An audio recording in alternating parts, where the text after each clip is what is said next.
The hut started, ultimately it started from me walking across the beach every day, looking up to it going, I would love that place. And it ended up with actually the lease had become available, and why don't we just finish our jobs and actually come here and take it on and try and turn it into like a foodie entity. There was no big business plans, there was no, it was just, we love this place, we love the site, and that was basically, we just said, we have to go for this.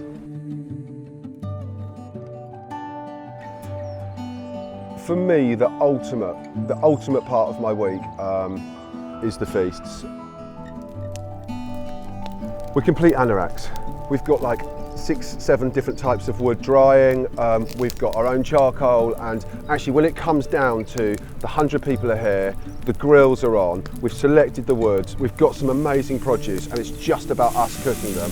I'm absolutely in my element, and I love just being down here cooking outdoors, or anywhere, just cooking outdoors. I think I'm at my happiest when I'm behind the grill.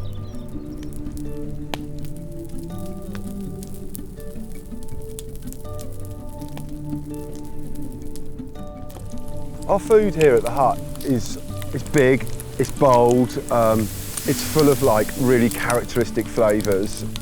Quite simple in its appearance. We basically try and run our menu day by day. We're looking at the weather and just saying, it's looking a bit overcast, and just try and tune something in that you would love to find in a place like that. We sort of say that we try and style it on street food meets the south coast of Cornwall. It's got that element of, this is really beautiful, simple, delicious, tasty sort of soups and stews served here in clean air.